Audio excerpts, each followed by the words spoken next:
Bismillahirrahmanirrahim. Dear students, Assalamu alaikum. I am Hamid Mahmood with Mathematics for class 9th. Students, we will solve today unit number 7, linear equation and inequalities. Review exercise 7, question number 6. Question number 6. Solve the following inequalities. Part number 1, -1/3x plus 5 lesser equal 1. तो चलिए students question को solve करते हैं. Given value आ गई. अब यहाँ पे 5 plus है तो 1 की साइड पे माइनस हो जाएगा. 1 माइनस 5 को सॉल्व करेंगे तो -4 आ जाएगा और साथ 3 जो डिवाइड कर रहा है उसको 4 की साइड पे शिफ्ट करके मल्टीप्लाई कर देंगे. तो x का जो ओवर में 3 था उसको 4 की साइड पे शिफ्ट किया, मल्टीप्लाई हो गया. इस तरह हमारे पास आ गया -x लेसर इक्वल -12.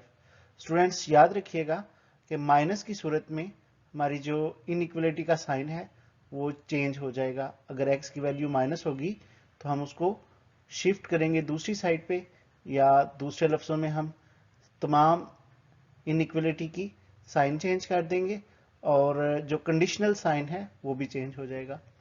इस तरह x is greater equal 12.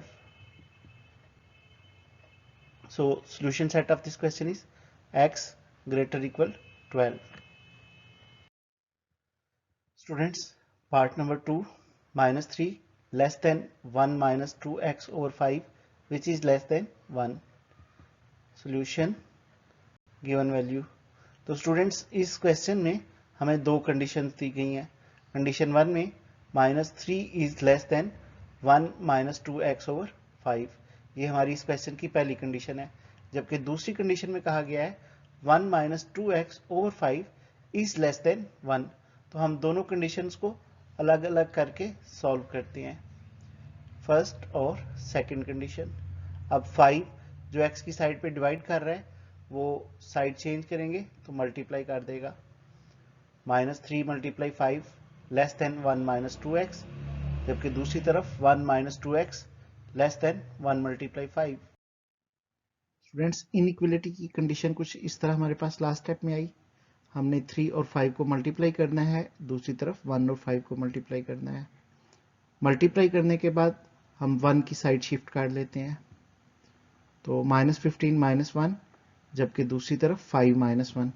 Simplify, -15 -1 -16, 5 -1 4. तो x की दोनों वैल्यूज माइनस में है.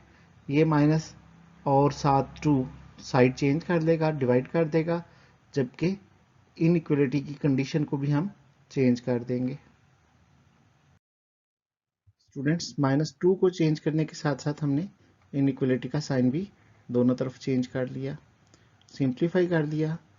तो अब नेक्स्ट स्टेप में हम इन दोनों इनइक्वलिटीज को कंबाइन करके लिख लेंगे. हमारे पास आ जाएगा 8 is greater than x which is greater than -2. तो यहाँ पे सॉल्यूशन सेट होगा 8 is greater than x greater than -2. Thank you for watching. Like, subscribe and share.